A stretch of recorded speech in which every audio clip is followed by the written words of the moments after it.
اچھا مفتی صاحب، یہ کرسی پر نماز پڑھنے کا جو مسئلہ ہے، اس بارے میں ارشاد فرمائی کہ اس کا کیا حکم ہے کرسی پہ نماز پڑھنے کا، اور اس کا طریقہ کیا ہے بامر مجبوری اگر اس پہ پڑھی جا رہی ہے، اور خاص طور پر جماعت کے دوران کرسی پر اگر نماز پڑھیں گے تو کس انداز سے پڑھی جائے گی؟ دیکھیں، سب سے پہلے تو یہ ذہن میں رکھیں کہ اگر کوئی شخص قیام نہیں کر سکتا یا سجدے پر وہ قادر نہیں، جس طریقے سے سنت کے مطابق سجدہ کیا جاتا ہے اس پر وہ قادر نہیں ہے، تو اس کے لیے قیام معاف ہو جاتا ہے، پھر وہ بیٹھ کر پڑھے.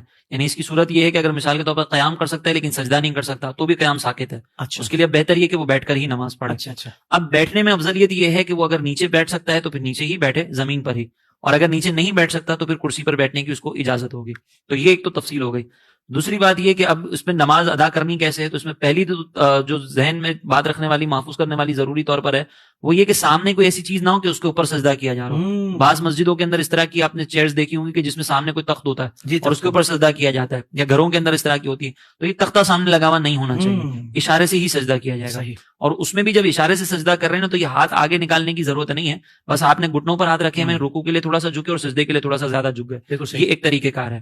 اب جماعت کے ساتھ اگر پڑھ رہے ہیں تو اس میں کیا ہونا چاہیے، پڑھنے والے نا وہ بعض اوقات کھڑے ہو جاتے ہیں قیام کے دوران اور پھر باقی نماز جو وہ بیٹھ کر پڑھ رہے ہوتے ہیں.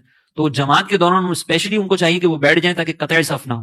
وہ بیٹھ کر ہی نماز پڑھیں، ورنہ وہ معیوب لگے گا کہ آدمی جو وہ آگے کھڑا ہوا ہے باقی سارے ترتیب سے کھڑے ہیں. آپ نے بڑا خوبصورت مسئلہ ارشاد فرمایا نا کہ اگر سجدہ وہ نہیں کر پا رہا تو پھر کھڑے ہو کے نہیں پڑھے گا، وہ بیٹھ کر ہی پڑھے گا، اور افضل بیٹھ کر پڑھنا ہے. بہت اچھے.